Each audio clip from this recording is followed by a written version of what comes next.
Hey, do you have Netflix? If so, I highly recommend this show called Black Mirror.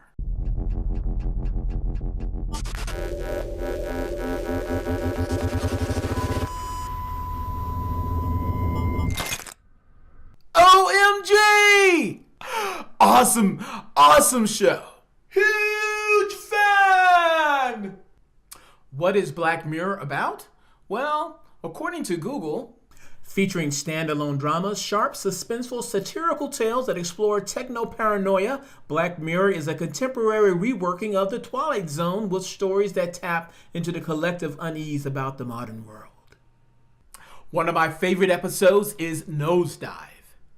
In Nosedive, everyone has a social score, like a credit score, but it's based on how well you are liked in society. The higher your score, the more you're able to qualify for loans, move into upper echelon communities, and basically enjoy the good life. In the Nosedive episode of Black Mirror, a woman named Lacey is obsessed with getting social media validation so she can move into an exclusive community. Well, guess what? Science fiction is about to become science fact. Boom, boom, boom. Hey, I'm Jim Stroud. This is the Jim Stroud Show. Welcome to the Jim Stroud Show. Yeah. China plans to implement a social credit system, referred to as a social credit score, or SCS, by 2020. Every citizen in China, which now has numbers swelling to well over 1.3 billion, would be given a score that, as a matter of public record, is available for all to see.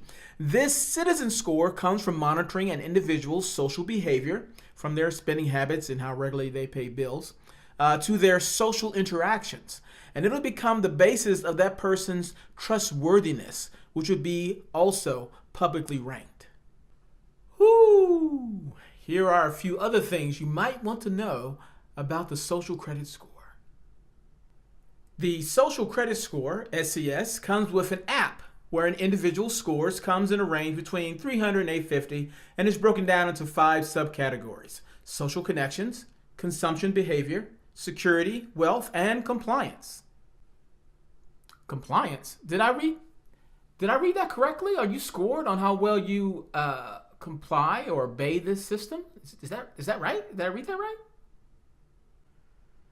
The overall goal of the social credit score is to create a massive checks and balance system to keep people from taking on more debt than they can handle. Without a doubt, it would definitely encourage people to keep their house in order. Here's a quote from the actual social credit score document.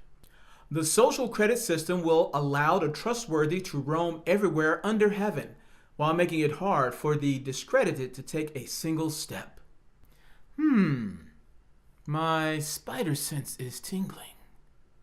For now, technically, participating in China's social credit score is voluntary, but by 2020, it will be mandatory. The behavior of every single citizen and company in China will be rated and ranked whether they like it or not. Okay, let me look at my crystal ball and make a guess as to what will probably happen once this social credit score kicks in. I predict the following. An underground market will be selling positive rankings to people with low social credit scores. I mean, that's just a given. Black market's going to boom. Also, suicide, unfortunately, I think will boom as well. People will associate their social credit score with their personal worth as a human being. And once they see how much they're missing out, depression will definitely abound. But I think the biggest thing that will come from this is the end of freedom. Since everything is publicly rated and ranked, everyone will know and have to respect how the government sees you. As such, the Chinese government has a way of promoting and enforcing what they deem as acceptable behavior, essentially controlling the masses and the companies that employ them with an app and not a gun. Hashtag irony. Stop the insanity now! Stop the insanity now! Bad idea. Bad idea. Whew. I think it's a bad idea. China, please don't do this. And better yet, America, don't let it come here.